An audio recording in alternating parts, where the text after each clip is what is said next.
One. Good morning and welcome to this week's episode of the St. Augustine Chronicles. I'm Karen Zander. Today I'm so excited to have in studio City Commissioner Cynthia Garris. Thank you for coming in. Yes, it's a pleasure, and thank you for having me. Sure. I think this is the first time that I get to be part of the Chronicles. It is, yeah. Yes, Thank so you. I'm that's honored. a blessing. I'm that's honored. a blessing. Before we start talking to Commissioner Garris, let's do our plugs for the show. Kookaburra Coffee, best hot chocolate in the world, by the way. Proudly founded in St. Augustine in 2012, the Kookaburra is your local home for fresh roasted coffee and made from scratch baked goods.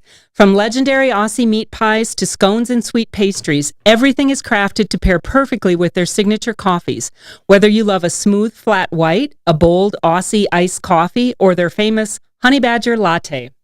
With multiple locations throughout St. Augustine, the Kookaburra is part of the community and part of your daily routine, from morning commutes to weekend strolls. The Kookaburra, Aussie Coffee, St. Augustine local. And our next sponsor is 97 Park Residential and Commercial Real Estate Brokerage. That is my brokerage. Looking to buy, sell, or invest in property in St. Augustine? Trust 97 Park, your local residential and commercial real estate experts. From historic homes to business spaces and investment properties, 97 Park delivers market knowledge, smart strategy, and personalized service every step of the way. And when you're ready to make your move, contact me, Karen Zander, directly at 904-297-3471. 97 Park, real estate done right here in St. Augustine. All right, let's get started. So, Commissioner Garris, I always start by asking people, what brought you to St. Augustine? Well, first of all, I was born in St. Augustine. I was born in St. Augustine. My parents were born in St. Augustine, and so was my grandparents. Our heritage goes way back in St. Augustine. My family has always owned property in the city of St. Augustine. And when I was 2, I took ill when my parents were moving to Rhode Island, and I couldn't go with them because I was ill and the doctors didn't recommend it. So my godmother, Miss Daisy, she watched me for, I think it was a couple of months, and my mom really didn't want to leave me, but she has a sister named Lois, and that she would, well, her actual name is Dolores, but she actually used to come and visit me.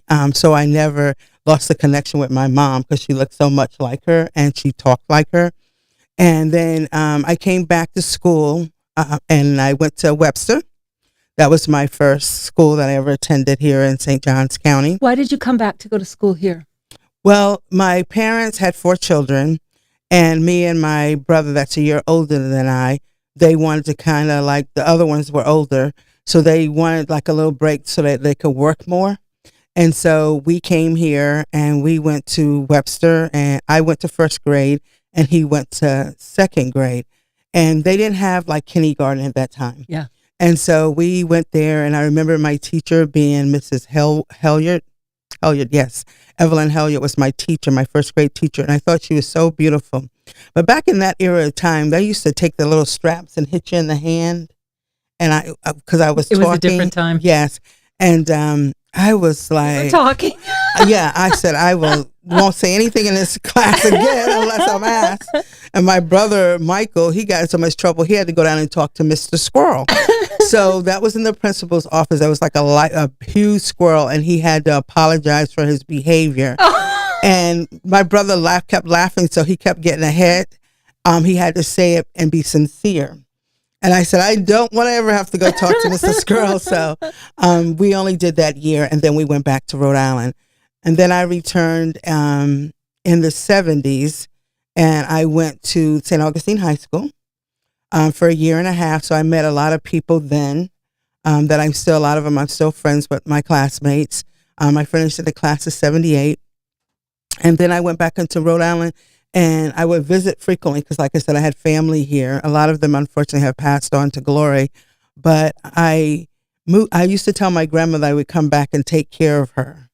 And she passed away before I could fulfill that. But I reside in her home and right now, today. And I said, I couldn't take care of you, but I can take care of your legacy. And that's a blessing. James and Blanche Williams had their house built, and I'm very proud to live there. Oh yeah, of course. And I love my neighborhood. A lot of great people live in that neighborhood. A lot of trailblazers live in that neighborhood. And becoming a commissioner, that kind of makes me feel like I'm warrant to be in that neighborhood too. I mean, we have the superintendent of schools that live in my neighborhood, the late Otis Mason. We have the Motleys, Jean Motley and Ruth Motley, Coach Ewing. There's the Hammonds. There's just so many powerful people that came out of my subdivision. Is that West Augustine, the neighborhood? Yes, that's West Augustine. And I came back here in 1990, and in 91, I married my husband, Peter Garris. And we had... I want to interrupt you for just a minute because I want to ask you some questions about what you just said. Okay. Was it hard to go back and forth when you were growing up? Because, you get friends and it's hard to maybe leave. Was it hard to go back and forth or no? No, because I'm a social person. Yeah, you are. And I connect with people. It wasn't hard because, I just picked up where I left off with the ones up north. And when I came down here, I just picked up with the ones down south. And there's an aura about me that people don't forget me. And so it was really easy to make the transition back and forth. The only thing, once I had children, I didn't make it as frequently. Yeah. And even when I decided to come and try my romance with my husband, actually we got together by some fluke. 2 of my cousins had gotten killed in a car accident. Oh, I'm sorry. Yeah. And 11 of us came down to do dual funerals because they came from here. And I saw my husband. I knew him prior. And I went to see how he was doing. And it started up a conversation. And we first started having a romance on the phone. But I knew him and I knew he was a good character. So I decided to take a chance on love and come here. But I kept my place in Rhode Island. And they stayed with my family. And because I didn't want to disrupt their lives and it didn't work. So I came down here and we connected in that 10 months. And then we got married. You cannot bring children in an unstable environment. We got married and then we did the Brady Bunch. He had a son and I had my 3 children and we grew as a family. I want to go back to what you said about elementary school and getting in trouble for speaking up and your brother challenging people and getting in trouble. I feel like we often we want our children, I should say I always wanted my children to be independent. Right. I wanted them to choose their own path and be able to support themselves, and I wanted them to take risks. When you do that, you have to be willing to also then be challenged, right? Mm-hmm. Because that's who creates that independence and that strong path. And I feel like often with children, we try to stifle their independence and their speaking up. Right. And right. and I That's listened correct. to you say that and like, oh, of course they tried to tell you not to speak up, Right. Well, I think this, when I later went on to college, we were taking a lot of classes and we were taking, and it was so involved going to college and nobody would raise their hand. And the teacher was like talking about math, for example. He's just running through these algebra and calculus things. And my mind is spinning thinking, oh my gosh. And nobody dares say anything. So I would raise my hand and ask questions. How did you get to that equation? I mean, can you do that slower so I can grasp this? Because, you don't want to get a degree in something and not learn. So he would go back and he would do it slower. So we would have a break and everybody would come up to me and thank me for doing that because they didn't want to be the person that raised their hand. That's the story of my life, asking questions that nobody wants. You're paying for a degree and it was $233 per credit hour. And so, you're paying for a degree and the worst thing you can do is acquire a degree and still don't know anything. So I always challenge my children to ask questions because I feel like your brain needs to be a sponge and you need to absorb the knowledge that is being taught to you. Otherwise, it's just a waste of your time and it's a waste of the person that's teaching you. Yeah. Teachers want to be challenged sometimes. They want to understand that their kids are getting it and they're getting smart and they want to call on somebody to answer a question. But if everybody sits there stagnant, they're just in the seat to get a grade, then how are they learning? And how is the teacher growing?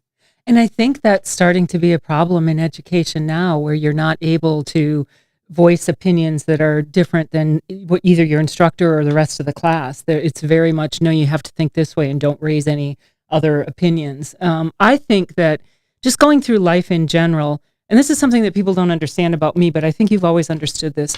I think it's better to be challenged than to be in an echo chamber of your own views.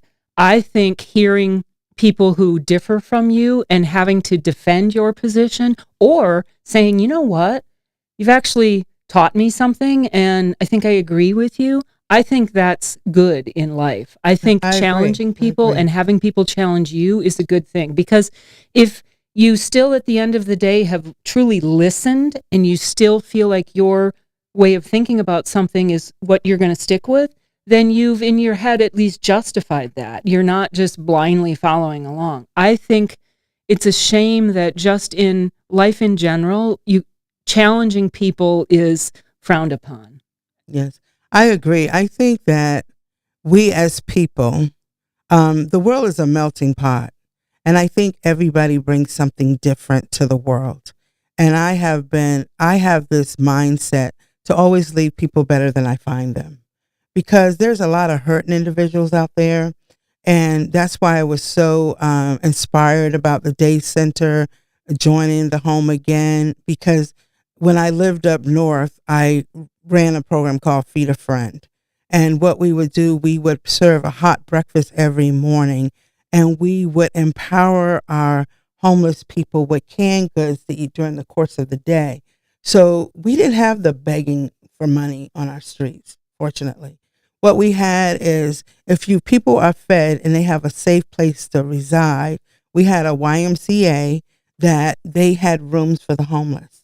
And so you didn't see them sleeping in parks and on benches and things of that nature. So I had a lot of empathy for the homeless.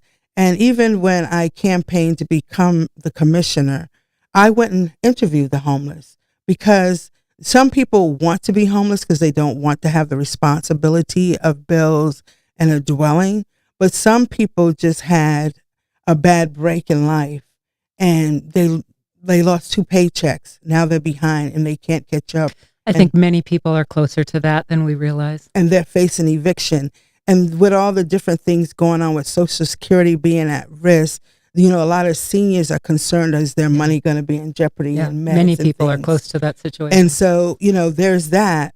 And so I just have a compassion for people, and I have a great discernment of knowing people. I could be in the supermarket and somebody can be in line in front of me, and I'm just there, putting my items up, and they're bringing out, and they strike up a conversation. And believe it or not, they start telling me their life story, and I've never met them. I don't know. I guess they see the spiritual side of me. I think it's because you come across as someone who will listen. Yes. And so I have some that have told me some real horrible things that have happened. I'll step aside and say a prayer for that individual, that their life turns around. One time I said a prayer for a young lady that was telling me they had over in Lincolnville, they had a community sale, and a young lady I met, she had a Tweety Bird car, and I like Tweety, and she used to ride around in the Tweety Bird car, and it would make me smile every time I see it. The Tweety face was put on the hood of the car. I remember that car. Yes, and so I went there, and the Tweety, that hood was standing up. And I said, "Are you the one with the Tweety car?" Because I looked, and she said that she had gotten in a bad accident, but she asked them to give her the hood, and so that she could use it when she gets another vehicle. And so she walked me around. She said she had a yard sale. She was sharing with me that her roof was leaking, that she was going to have to do a bed and breakfast or something with her place because she couldn't afford to do all these things. And she had insurance, and the insurance didn't pay for it. And she was going into a lot of things. And it was right around the time that I had lost my husband. But I felt her spirit, and I told her, She took me in her house and she showed me her Tweety. She had everything Tweety. But I asked if I could pray for her, and I did. I prayed that the insurance company call her back. I prayed that she had a financial breakthrough. I prayed that people would come to this yard sale and buy everything she had out there so she could raise the funds she needed. And we embraced each other, and I left. And she remembered that I worked for the city, but she didn't remember what department I worked in. And so it was such a blessing that I went to Publix on the island one day, and I saw a Tweety car pull into the parking lot. And I thought, oh, Tweety's back on the road. So because she said her nickname is Tweety as well. And so I go in, I started to look for her, but my spirit said, don't look for her.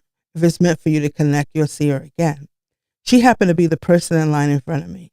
And she turned around and she hugged me. And she said, everything that I said to her in that prayer happened. She said the insurance company called back and they're coming to put a roof on. They came back and put a roof on her house. She said that a patient because she was a nurse, a patient that she took care of left her his house and all his money. And so she lives on the beach. And she also said that that everything sold from the yard sale. And she says, I wanted to thank you so much for that prayer because your prayer changed my life. And it was just so warm and amazing to touch somebody's life. Yeah. And I think that I'm fortunate that God puts me in places to help people that are vulnerable. And they can be strangers. They can be somebody I know. I start my day every day with prayer because I need God to order my steps.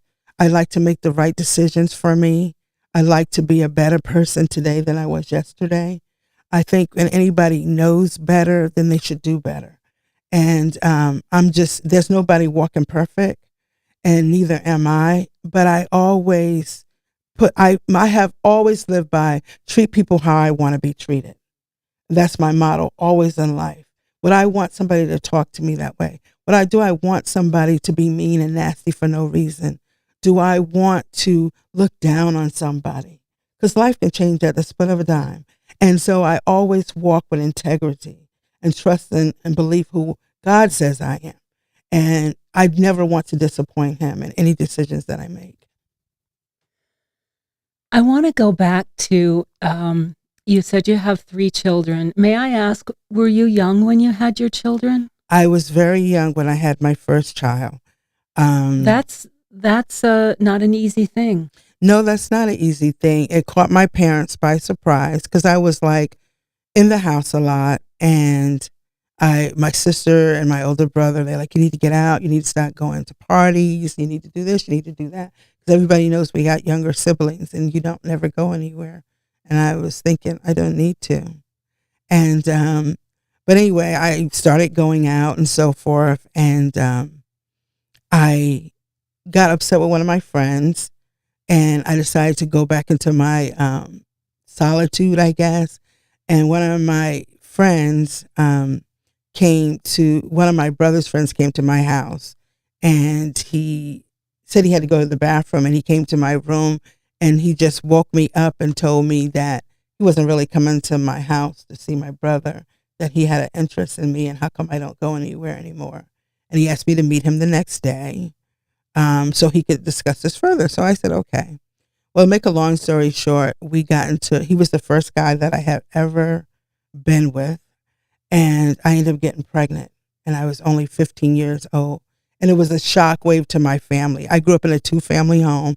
It was a shock wave. I was a daddy's girl in that window of time, and he just didn't want me to have my son. He wanted the life that he thought that I should have and my mom got pregnant at 16, and my dad was 19, and they got married, and he raised them.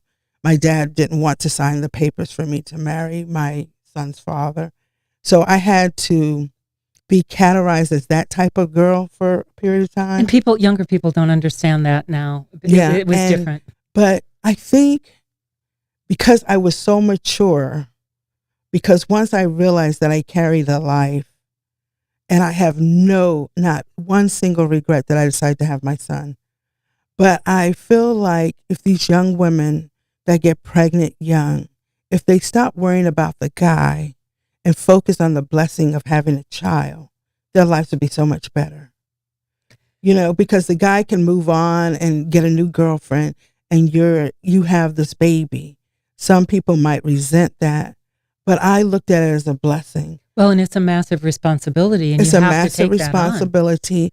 And I decided to grow up real fast. I decided to get jobs in the summer and save my money so I could buy diapers and different things for my son. I didn't want my son to call anybody mom but me. Did you continue to live at home? I ended up going when I got pregnant because, like I said, it was a little rocky for my parents. I went and lived with my oldest brother, Sam, who was my protector. He wouldn't let anything happen to me. He would fight the world if he had to. I went to live with him and his wife, and they had a little boy, and he was so cute. His name is Alonzo. He's my nephew. And the same thing happened to him. That's kind of one of the reasons why my dad didn't want me to get married, because he got married. But he loved the person that he chose to marry. And he would stick his little bottle in my navel because I told him there was a baby in there. And he'd drink his bottle and then he'd stick it in my navel to feed the baby. And it's so funny, when I came home with my son, he lifted up my shirt and then he said, the baby. Like, he associated that you had the baby. And he was only like, he was only cute. He was only like 18 months, but he had put it together. Yeah. And then he wanted to hold the baby. He wanted to hold the baby and everything. And he would look in the bassinet all the time at the baby and looking like, when are you going to let me hold this baby? And so I finally let him hold the baby. And he was holding him so tight. My son's eyes was like bulky, like, oh gosh. His dad was active. His dad pleaded with me to name him after him. And like, I was 15 and he was 16. Were we ready to really get married in a window of time? Probably not. But I always kind of resented that I was that girl. Because when I moved here, because I was in high school, my son was 7 months old, and this guy that liked me took me by his aunt's house, and I could hear her mouthing out in the background that I was a ready-made family, and I'm that type of girl. And I'm thinking, no, I'm not really. My parents just worked all the time, and they didn't know that I was thinking about having sex. So they couldn't tell me, let's get you some precautions. And it was kind of funny. He told me, like, we had 2 encounters and I was pregnant. And if I would have known, then he said, we need to get some birth control. And it was too late at that point. So, I think life lessons make us stronger.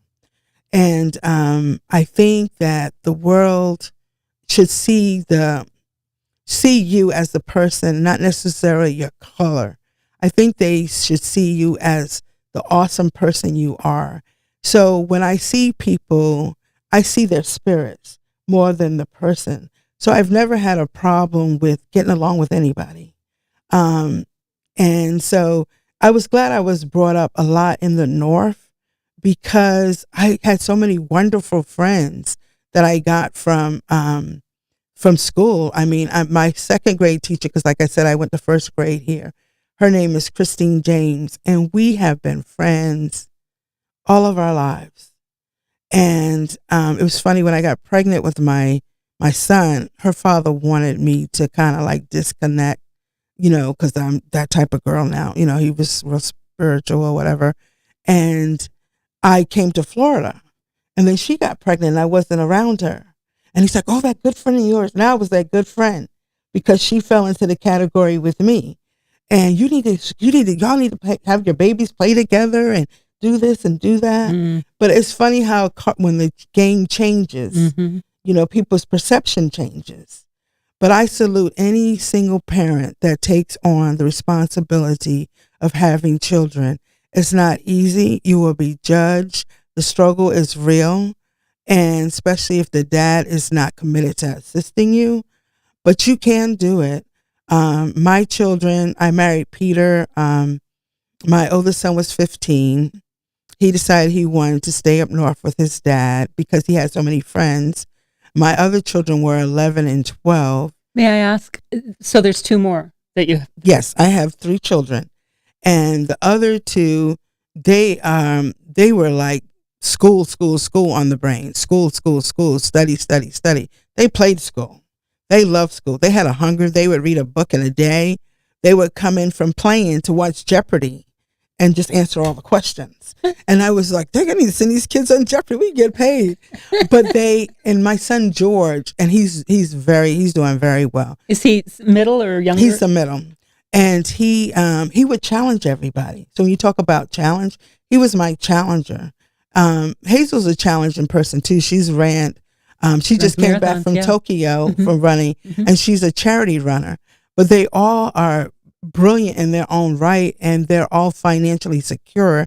So I don't get those calls that a lot of parents get about, Mom, can you send me some money? Mom, can you do this? They do the check on Mom. Mom, how are you doing? How do you think you created in your children the independence and the ability to thrive on their own? How do you think you did that? I always told them that education was the key, and that's why they were driven. I always told them that in some people's perception, being Black is already a strike against them. But you don't have to be dumb and Black. And if you're educated, then it will open doors for you. And so they thrived. And I used to tell them, because when they were little, I was trying to go to college. And I posted something about that today on my page. And I had a mentor that told me that it's okay to go back after your kids are grown. So I would tell them, I'm here for you guys now, but I'm going to go get my degree when you guys are grown, because it's attainable. And I was a young mom. When they used to upset me, I used to say, I can't wait till I'm 38. And they would stop playing. They turn around and say, why? And I said, because you guys will be grown and gone. And then I could live how I needed to and fulfill some of my dreams. And then they would act right. So I wouldn't say that again for a long time. But when I turned 37, my daughter was the last one to leave, and she went into the Army. So they had pathways, and they were, I just watched their minds go from just being ordinary kids to seeking goals and being brilliant. And, at one time I thought, maybe that's why I was born, to have these children that are doing amazing things. And then God spoke into my spirit saying, I have plans for you. And then I had ran for office for clerk of courts in 2000, because I went to the clerk and I asked, we had 46 people leave, and we were only like 80 something people in staff at that particular time.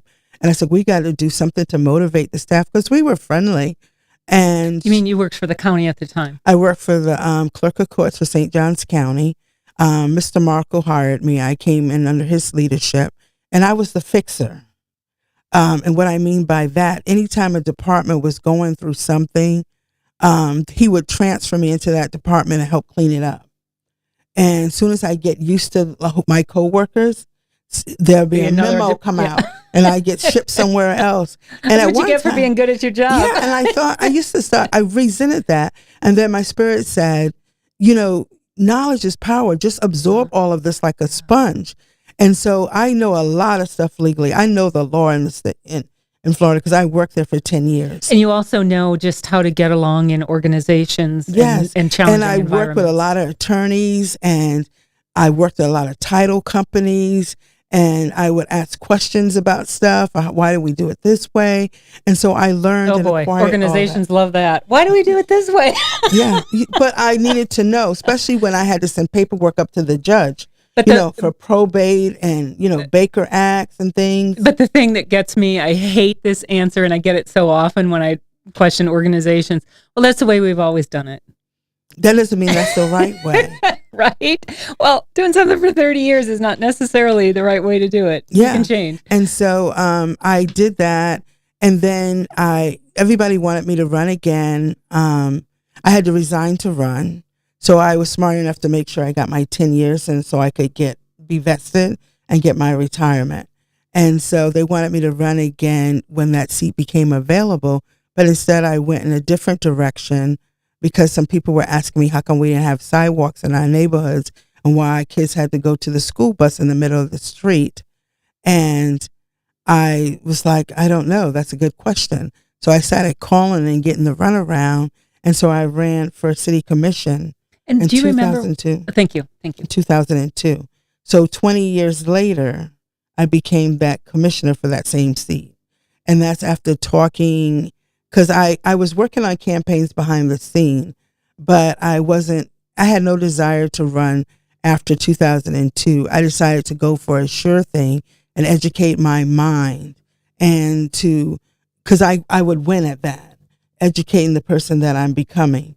And so I went to school to acquire my bachelor's in business and marketing, because I could sell you your own shirt, just put a different spin on why you shouldn't get rid of it and sell it to somebody else, because that's a gift that I have.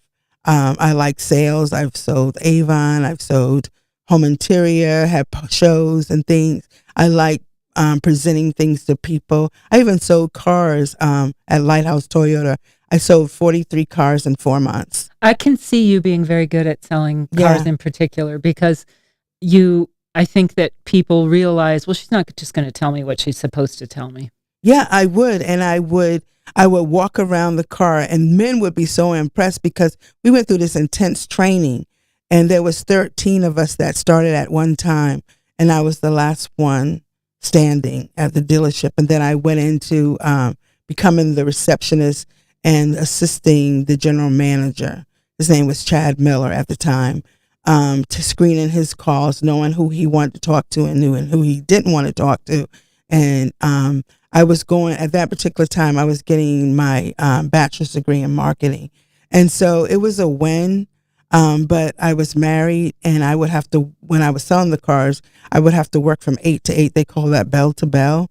And so, I didn't really get a time to spend a lot of time with my husband. And so I told him that I would need to leave. So they gave me that job so that I could just send the calls out to the guys. But it was so funny. You ask the people when they come, what are you looking for in a vehicle? And the women would a lot of times say safety. And the men was like, the engine. Power. Yeah. And so I would take, so if the couple comes, I show the women the safety about her and the kids, about how the engine would drop and go underneath the vehicle instead of back on them, and how they had bars in the side doors so no car could just indent how it does. And then the guy would be like, yeah. And I said, sir, would you like to know about the horsepower in this vehicle? And then they wake up like, what? And then I would go around, and they would be looking at it, and it's like, let's go inside. And then I'm selling the car. And they would tell me to rip the person's head off. And I said, no. I said, I want to sleep at night. I don't want to be all about me getting a commission. I want it to be about me, them every time they get in their vehicle, that they like the sale that happened. And I would always empower them to tell them, let's not just go with the car payment. We need to call your insurance company, and we need to add those two together so that you know how much you're paying for that vehicle every month. And they really thought that was amazing that I pointed that out. So we would lock all that in, and then they would thank me. And then I told them, like, some of them really knew that they couldn't afford a Camry. And the Corolla had just came out new. And I would say, this is just a smaller version, but your payment is going to be an extra $150 less a month, which I'm sure could pay another bill. And they respected that. And then they would get the Corolla, because I believe in, people trust you. And so you should not break that trust. So they would send their friends, and they would be like, I'm looking, and all the guys be out there. I'm the only woman standing out there. There was two, and then I was the only one standing out there. And they were like, I want her. And it was funny. It was funny. It was great. I enjoyed it. It was funny. There was a guy that was really mean, ruggly, didn't like nobody but people that were like him, kind of thing. I'll say that. And he came with his wife, and he started yelling at all of us, saying, no, we're not here to buy a car. I'm just looking. And he kept screaming. So they all went inside and said, it's break time. We're not dealing with this guy. And I just stood there. And then I slowly started walking toward them. And they came in one of those big old trucks with the rebel signs and all that. And he says, we're not buying a car. And I said, sir, I'm just here in the case that you want to look inside a vehicle. I'm not hounding you. It's not that important to try to pressure you into buying a car. And his wife was like really staying long at one. And I said, let me just go get the key so she can look inside. She doesn't need to peek inside the car. She needs to actually get inside the car. I sold them that car. Of course you did. you know? Yeah. Because you need to know when to back off, and you need to know when to push ahead. Yeah, and it's also not about making the sale ever, you know. Yeah. I've I own the real estate brokerage, and I've talked more people out of buying than I've talked people into why they should buy. I'll be very frank. I've turned down more listings than I've taken. I've talked people out of buying more than I've talked people into buying. I don't ever talk people into buying, but because my thing is, well, I'm going to be honest with you, and it's their decision, and you're just there to kind of guide them into whether it's the right fit for them. You know. So you worked for the county for a while, and then you started working for the city, which is, I don't think any other commissioner has come from a city staff role to being a commissioner, correct? You're the first person that's done that. Exactly. When I worked for when I first got hired at the city, I started as a parking attendant. And there was a guy there named Joe Botafuco, I believe his name was. He told me that I was too young to work part-time because there was no benefits. You didn't get paid for holidays. You didn't get paid for various things. You didn't get health insurance and things of that nature. My husband was still alive in that window of time, and I was on his health insurance. So I really didn't think that was important. And he said he had been there for 16 years, and if he left tomorrow, that he would get nothing. And my position was they really treated the part-time people like labor people. They really didn't have any grit in them. You know what I'm saying? They didn't really value them as much as I think they could have in that window of time when I reflect back on that. So I took his words and I decided to do that. So I applied for 5 positions, and I had a marketing degree and a master's degree when I was applying for these positions. And I was always told, we have somebody a better fit. We want somebody that feels more like family. What? Yeah. What is that? Basically, they didn't want a black person on there. Yeah. And listen, I've heard it all. Okay. And so I was like, oh, okay. And so I had became really great at the parking garage. So we used to have, our computers would go down, and they would call a man from Jacksonville to come and bring the computers up. So I decided to watch what the man did and ask him, what did you touch? And show me this and that. So they never had to call him again, because I would go down and bring the computer back up. And so they was like, wow, she knows how to do that. And that was saving them hundreds of dollars. So what happened then was they stopped putting the job postings up, because I would see them in the break room and I would apply for the jobs. And so they stopped putting the job postings up to keep you from advancing? So that they because could keep you were me. So well qualified. Yeah. So one day I overheard a couple of people, a mom and daughter talking that both work for the city. And her daughter, Michelle, she was, we really work well together. She was pregnant, and her mom was saying that would be a great job for her if she wasn't pregnant. And so I questioned, what job? Because again, there was no more postings. I don't know if it was deliberate that they didn't put the postings up. I would hope to give them the benefit of the doubt. But she said that it was a custodian position. And I said, really? And they said, yes. And she said, so Miss Cynthia, you don't even need to know no more about it. So I went back in my cubicle, because we had like these little, it was in the cubicle. It was a little office, little space that we had. And I had a conversation with God that, do I need to humble myself to rise again?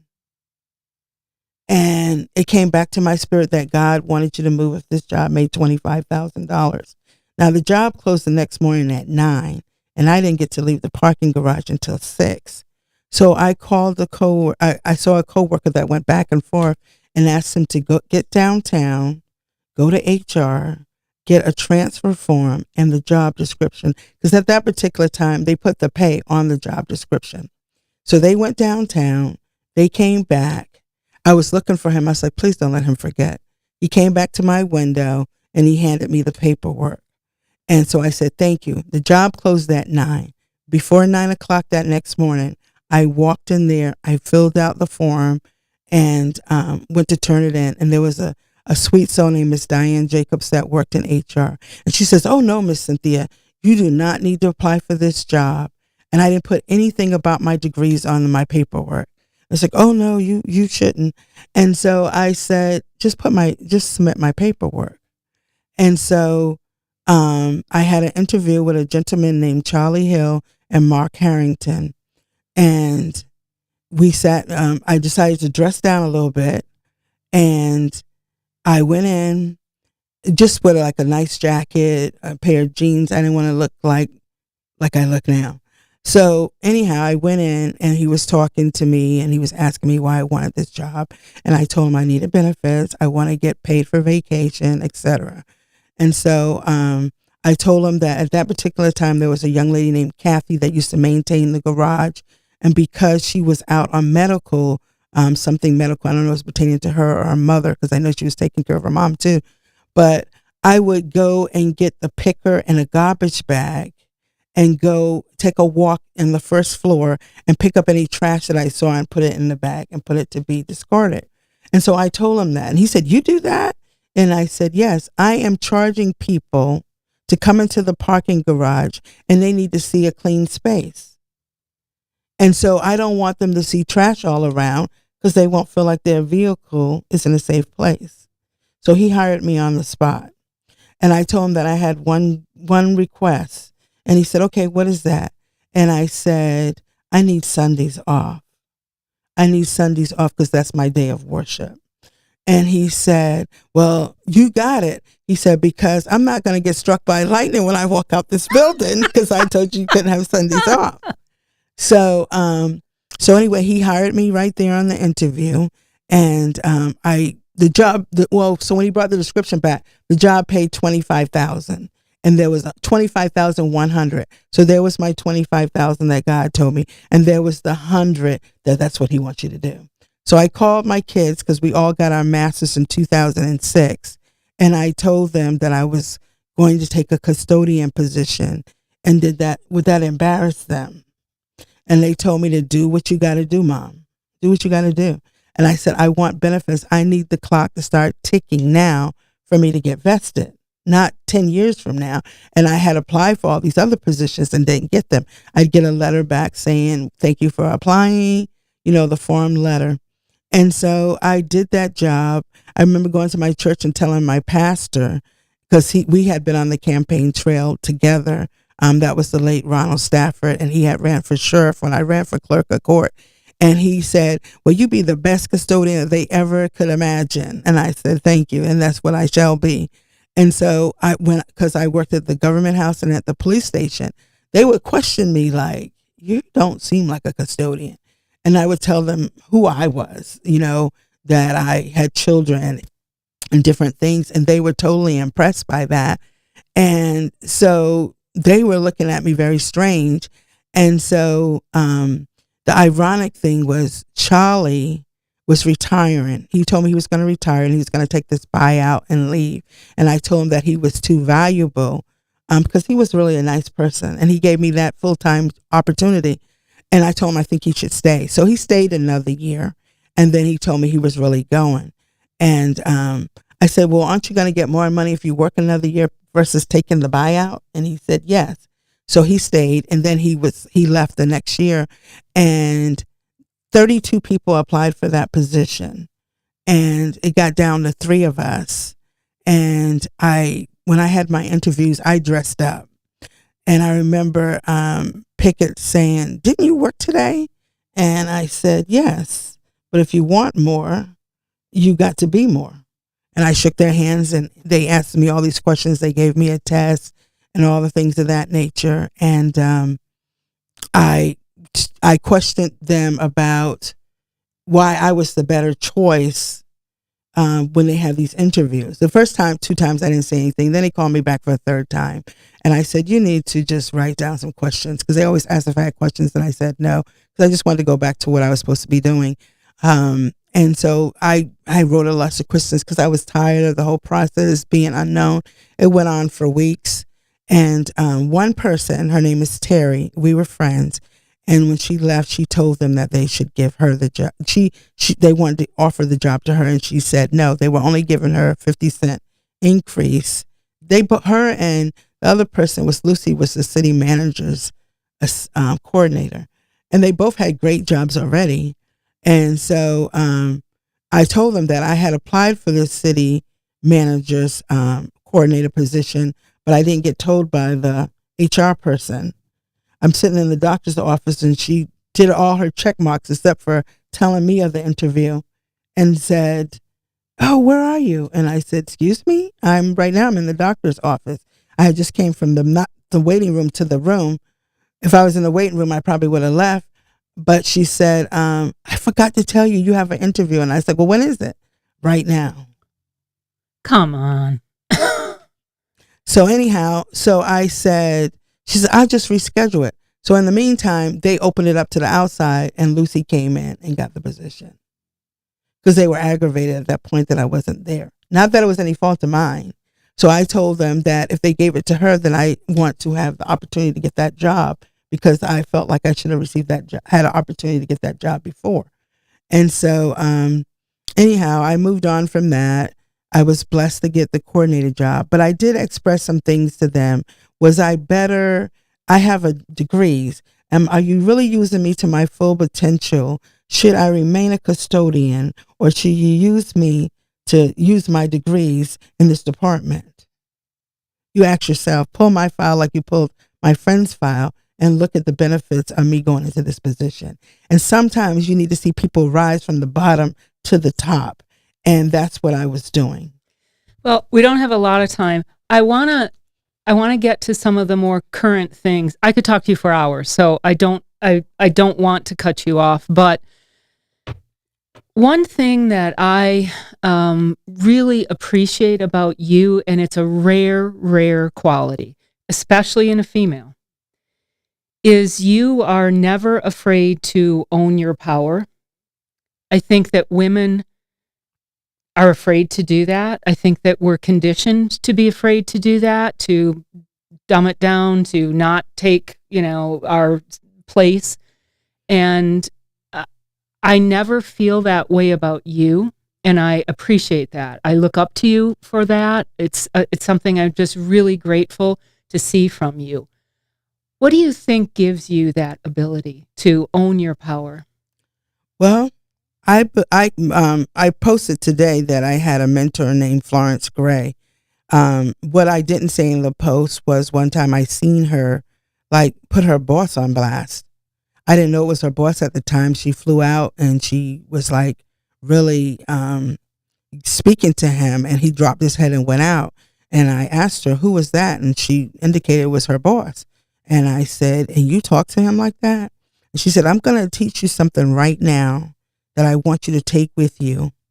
She said, when you're right about something, you own it. And when you're wrong, she says, but by the same token, when you're wrong about something, you have to take it. Yeah. And so I believed in that. And she said, because you're going to come into a lot of different situations that you need to own who you are. And so, I call things that are pertinent to me. I feel like my brain is the vault. And when something's important, then I lock it in. So being asked to run for city commissioner by a friend of mine that's a pastor, to run because of the George Floyd situation and to create diversity on the commission. When I ran, the mayor seat was open, and the first person that donated to my campaign told me to shift gears and run for the mayor. And I thought they were joking. And I told them they should run for it. And I look now and realize that they had that much faith in me in that window of time. Having not been on the commission before, having reviewed some of the meetings, I thought, I need to see how they operate. I need to see how the mayor operates. And I really saw some good mayors. I want to say that I really admire Tracy Upchurch and his leading style. I really like what I liked about Joe Bowles being the mayor, that Joe Bowles would have I don't care who he talked to, from the custodian all the way to the CEO. He always talked to them like that conversation was the most important conversation. That's Joe. Yeah. Yeah. And so I always thought that that is a great thing, a great quality. And that's how I am with people. I have been and I will agree with you on that. That is how you are so with people. I have been on the commission. I see how it operates. There's things that I have said in commission meetings that my fellow commissioners have not heard me, or they looked at me a deer in headlights. When the public comes, you have to think about this for a minute. When the public comes to a commission meeting, they have a concern. Okay. And they probably, a lot of them are not public speakers, but they have had a concern that they got off their jobs early, that they paid for parking, that they fill out a card to speak before the commission. And by the first minute of that, they're nervous and they're trying to fill out the commissioners like, who's going to hear what I'm saying? And the clock is ticking and you only have 3 minutes. It's so hard. So 1 minute has gone. Now they have 2 minutes to say. So 9 out of 10 times the buzzer goes off before they speak. When John Reagan was the city manager, he would turn sometimes and acknowledge something, what they said, and told them who to go in the back and speak to. David is a different kind of city manager. He doesn't do that. I have suggested that he considered doing that, but he hasn't fallen into that role. So I have asked that we have a commission response right after public comments, because the last thing I want to do is go home and feel like that was a waste of time. Well, there again, though, I think it's because you want to be challenged. You want to hear a view that isn't maybe the one that you have. You think that's helpful. You think you can learn from that. I think that's where you're coming from on that. Right. So that it's just like so if we have a commission response, not that we get into a debate because now their time is finished, but to say, I heard Mr. Smith for coming in today, and we will have somebody reach out to you. Or I heard you, and when it's huge. I heard you. I heard you. And we will take matters into finding out, having somebody reach out to you about your concerns. Yeah. We don't do that. And sometimes I write notes, but I don't get the card. So I have to write the name down and what they were talking about real quickly. And then at the end of the night, bring it back to the commission. When the public speaker is gone. The public speaker is gone. Yeah. We done went through a whole bunch of things. Everybody's looking aggravated because they want to go home. Why do you have all this to say, Commissioner Garris? So I want to change the way the city runs. It's not a black thing. It's not a white thing. It's the right thing to push for a change downtown. So I hear you. It's not a white thing or a black thing, but we don't have a lot of time. I do just want to touch on this. You have made history already. That's right. I don't think, knowing you, I don't think that you woke up one day and said, my goal is to make history. I don't think you grew up thinking that, but you have made history.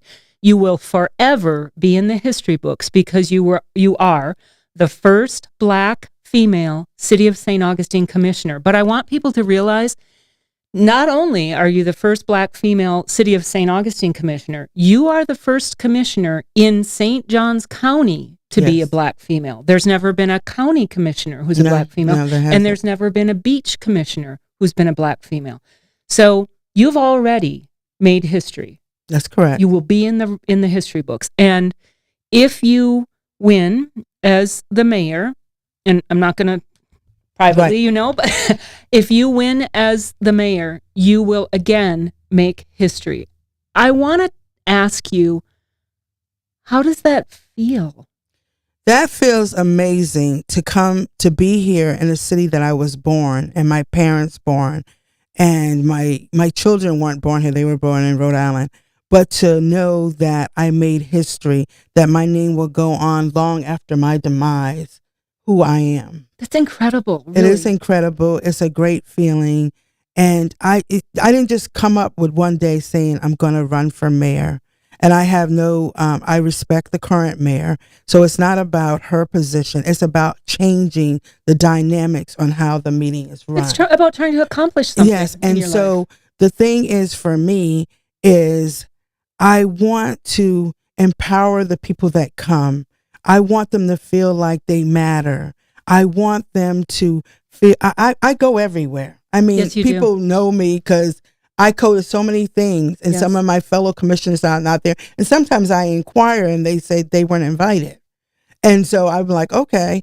And then I just concentrate on me being in the room, you know? And so I want to be a blessing to my community. I'm a widow. My children are grown. My grandchildren are grown. I have the time and the effort and the willpower and the determination to be successful. I prayed about this. I went back and forth. And every time I let it go and just decide, just to run for re-election in my seat, God would send somebody to ask me, why not? And I was told by a gentleman that I have high regard for, one of the veterans. He said to me one day, if you don't run for mayor, we will never have a black one. And so that's an incredible thing to hear. And I said, I just looked at him. About yourself. Yeah. He said, think about it. You're educated. You worked. And I know, I thank Troy for mentioning me this morning, but I have 17 years of dealing with the city because I've been a commissioner now for 4. So I have 17 years, just as much time as our current mayor. And I have 10 years I have 27 years of local government and 2 degrees. And my master's is in organizational management. We can be better. And I expect better. And that's why I'm running for mayor. I have so much respect for you for just saying things like that. Again, we may or may not disagree. I'm not going to get into that here, but I really respect people who, like I've told you, they own their own power.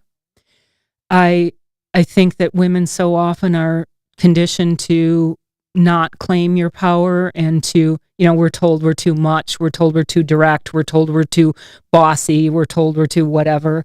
And I have just such a tremendous amount of respect for you for owning your power and for claiming your worth. And so our time is up today. I could talk to you for hours, and I apologize. I regret that we don't have more time because you do have so much more of a story to tell. But I just want to thank you for giving young women a person where they can look at you and say, you know what? It's okay to say, no, I'm good at this. No, I can do this. No, I want to do this. And to have the true conviction to make change that you believe is for the better. I really appreciate that about you. Thank you. Thank you for having me on. Thank you for letting people get a little more of a window into my soul. Thank you for everybody that donated to my campaign before. And I have a strong team in place, and I'm going to have different places all around our city for people to come out and meet and talk with me and feel me, who I am. Well, you are the epitome of what my show is. I want to give ordinary people who are not ordinary, they're extraordinary, but some of them don't know it.